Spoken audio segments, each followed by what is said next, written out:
صحیح مسلم شریف میں سیدنا بریدہ رضی اللہ عنہ سے ایک صحابی اور ایک صحابیہ کا واقعہ مذکور ہے.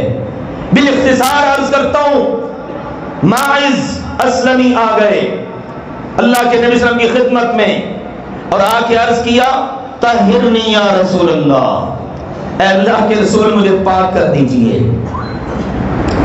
آپ علیہ السلام نے فرمایا، ارجع واستغفر اللہ، چلا جا، میں تجھ سے تیرا گناہ بھی نہیں پوچھنا چاہتا، اللہ سے معافی مانگ، استغفار کر، اللہ معاف کر دے گا. پلٹ گئے، تھوڑا آگے گئے، پھر واپس پلٹ آئے.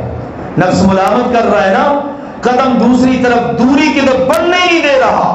پھر واپس آ گئے، پھر کہا اللہ کے رسول مجھے پاک کر دیجئے. کہا میں نے ابھی تجھے کہا ہے پلٹ جا اور اللہ سے معافی مانگ، تیرا گناہ کیا ہے، مسئلہ کیا ہے، میں نہیں کوریدتا. دوسری مرتبہ وہ پلٹ گیا حکم رسول جان کر، تھوڑا گیا پھر واپس، تیسری مرتبہ ہو گیا، آپ نے پھر کہہ دیا، پھر گیا پھر واپس. اب یہ نفس لوامہ ہے، جانے نہیں دے رہا، ملامت کر رہا ہے. اپنے آپ کو پاک کروا لے، تو کر کیا بیٹھا ہے، تجھ سے یہ گناہ ہوا تو ہوا کیوں. جب چوتھی مرتبہ آیا نا تو اللہ کے نبی صلی اللہ علیہ وسلم نے پھر پوچھا، بتا میں تجھے کس چیز سے پاک کروں. کہا جی من الزنا، زنا سے پاک کر دیجئے. آپ نے پوچھا زنا کرنی ہے؟ جی بالکل. ارشاد فرمایا میرے صحابہ دیکھو، اب ہی جنون، یہ مجنون تو نہیں ہے، پاگل تو نہیں؟ صحابہ نے گواہی دی نہیں، پاگل نہیں ہے. ارشاد فرمایا اشرب خمرا، دیکھو کہیں اس نے شراب نہ پی رکھی ہو. ایک صحابی آگے بڑھے، منہ کے قریب ناک لگا کے سونگا تو کہا نہیں اللہ کے نبی جی اس نے شراب بھی نہیں پی ہوئی.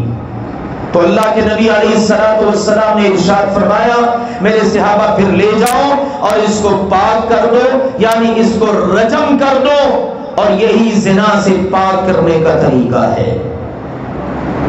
رجم کر دیے گئے، پتھر مارے گئے تب تک جب تک روح پرواز نہ کر گئی جسم سے.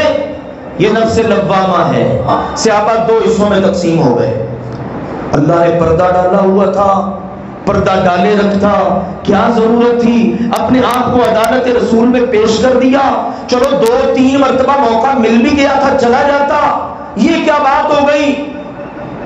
دوسرا فریق صحابہ کا کہنے لگا لگتا ہے وہ بڑا معزز شخص تھا، اس سے بڑی کامیابی کیا ہوگی کہ اس نے اپنے آپ کو اللہ کے رسول کی خدمت میں پیش کر دیا. آئیے سمجھیے، پاک ہو گئے، دنیا سے چلے گئے. اور ادھر صحابہ کرام کے 2 حصے، ایک نے وہ کہا جو پہلے میں نے ذکر کیا، ایک نے یہ کہا.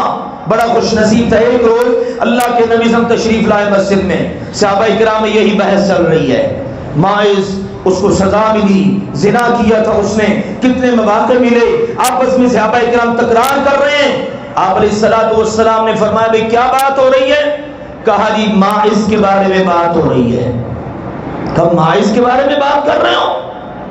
اپنی باتیں روکو اور فرمان رسول سنو. لقد تاب توبۃ، میرے صحابہ ماعز نے ایسی سچی توبہ کی ہے، لو قسمت هذه الامہ، اگر ساری امت میں وہ تقسیم کر دی جائے تو ساری امت بخشی جائے. نفس لوامہ دیکھیے کہاں پہنچاتا ہے بندے کو.